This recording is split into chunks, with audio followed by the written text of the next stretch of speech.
كسبنا الحمد لله كسبنا. واهم حاجه التلاته بونت. بس في كام نقطه كده لازم اتكلم فيهم، عشان النقط دي لو ما مشيناش عليها هي النقط دي اللي بتضيع مننا الدوري زي كل سنه. فلازم نركز فيهم جدا ونمشي عليهم مع احترامي للكابتن معتمد جمال. لازم اتكلم معاكم فيهم عشان لا قدر الله لا قدر الله لو حصل لنا اخفاق اقول لكم ان انا قلت لكم الكلام دوت، وده اللي حصل بالفعل، وان شاء الله ما نحتاجلوش. بس انا لازم اقول عشان خاطر نخلي بالنا. النقطة الأولانية اللي هتكلم فيها هتكلم مع محمد شحاتة. يا كابتن محمد، أنت عندك روح وعندك جرينتا وعندك كل حاجة جميلة، بس اللي حصل النهارده ما ينفعش. أنا بفنش الشوط الأولاني وكسبان 1-0 وهم مطرود منهم واحد، وأقوم عامل الحوار دوت وأقوم مطرود أنا كمان وأكلكع الدنيا على نادي الزمالك في الشوط الثاني.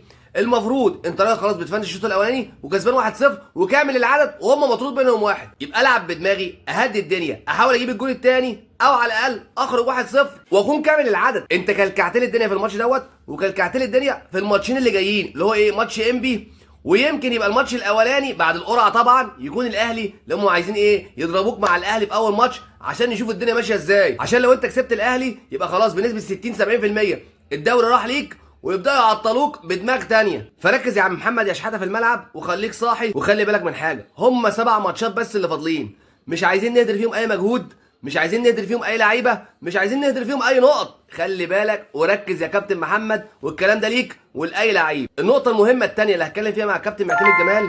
يا كابتن معتمد، احنا بقالنا ماتشين، ماتش بيراميدز وماتش الاتحاد السكندري. انا في ماتش بيراميدز مضيع 5 تجوان ما يضيعوش، والنهارده مضيع بتاع 3 4 تجوان ما يضيعوش. وبعدين مع العلم ان الاهداف دي بتضيع وانا كسبان 1-0 بس، يعني في اي دقيقه في اي هجمه ممكن تترد علينا يبقى هدف التعادل ويبقى ماتش كارثي. يبقى احنا لازم نركز مع اللعيبه ومع المهاجمين في انهاء الهجمات باهداف. انا النهارده بتفرج على ناصر منسي، طبعا هو نجم كبير، بس في كام كوره لو بصاها للمهاجم اللي جنب منه، يعني مثلا كوره بزيره في اول ماتش هو الجون قام شاطر ايد جنش، يا عم بصيها لبزيره هيحطها في البعيده جون بلياردو جون. انا مش عايز حته الانانيه تسيطر على لعيبه نادي الزمالك. الدوري ده ب 100 دوري، فلازم نركز فيه ونركز في نقط مهمه جدا بسيطه، هي دي اللي بتضيع منها الدوري. وحاجه الكابتن معتمد جمال، في مدربين جامدين قوي بس ينقصهم البلان 2، وانا خدت بالي النهارده لما طرد محمد شحاته انت ما عندكش بلان 2 وضربت لخمه وحتى خرجت عبد الله السعيد. انا ما كنتش موجود وانت بتخرج عبد الله السعيد، كنت بجيب حاجه، رجعت لقيت نادي الزمالك بقاله 5 دقايق شكله مش هو نادي الزمالك، قلت ايه ده، هو في ايه،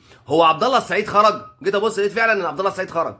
فالبلان 2 تفرق مع اي مدرب يا كابتن. في مدربين ما كانوش جامدين بس كان عندهم البلان 2 ملهاش حل. لما لعيب يطرد من عنده او لعيب مهم من عنده بيتصاب بيتصرف، تيجي تبص تلاقي ايه، الفرقه واقفه على رجليها. وانا برضو عايز اقول لك على حاجه مهمه، مش عيب لما يكون عندك لعيب واقع ان انت في الاول تصحصحه وبعد 5 دقايق ما تصحصحش اغيره، ما فيهاش اي مشكله. المشكله ان انت تفضل قاعد مركز مع لعيب زي شيكوبانزا النهارده في الضياع وبرضه مصر عليه، ده مش هينفع يا كابتن. احنا عندنا كام ماتش مهمين وكل نقطه في الدوري ده بتفرق. يعني انا النهارده في الوقت بدل الضايع اجي ابص الاقي الاتحاد السكندري مضيع جونين ما يضيعوش، طب وبعدين لو واحده فيهم لزقت في الجون ايه اللي هيحصل؟ هيبقى انهيار في الماتش دوت وانهيار في الماتشات اللي جايه، وانا مش عايز ده خالص. وكلمه بقى لاحمد ربيع، في كوره ضيعها بزيره في نهايه الشوط الثاني، فانت يا باشا قمت حاضن الشبكه بتاعت نادي الاتحاد وقعدت تضرب دماغك في العارضه ومتاثر قوي ان الهجمه ضاعت، وقامت مردود علينا هجمه خطيره جدا لان انت طبعا سايب مكانك وقاعد متاثر عند العارضه وعمال تسمع موسيقى المال والبنون، وكان هيجي فينا هدف التعادل في وقت انا مسكت قلبي فيه.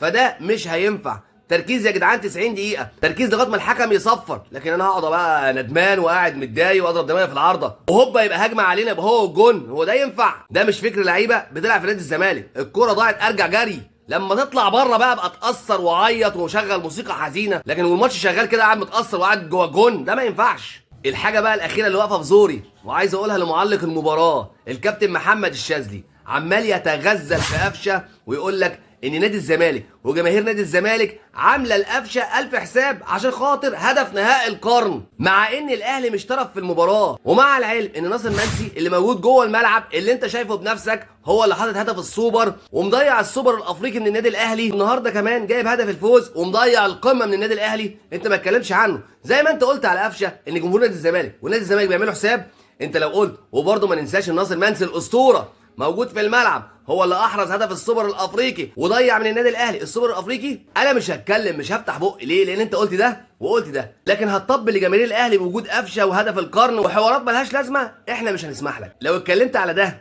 زي ده على قلبي زي العسل، انا مش هتكلم. انا مفيش مشاكل بيني وبين اي اهلاوي او اي مذيع او اي اعلامي غير انه ما بيقولش العدل. يا عم انصفني، قول ان هنا في خطا على الاهلي ونفس الخطا ده على الزمالك، انا والله العظيم مرضي ومفيش اي كلام ومش هفتح بقي. لكن انت مركز على الاهلي بس، طبعا مش هنسمح لك. فيا جدعان امسكوا العقل شويه، الارزاق بتاعت ربنا. اتكلمت على قفشه، اتكلم على ناصر منسي، وشكرا. لو الفيديو عجبك اشترك في القناه، فعل الجرس، تابعني، والسلام عليكم.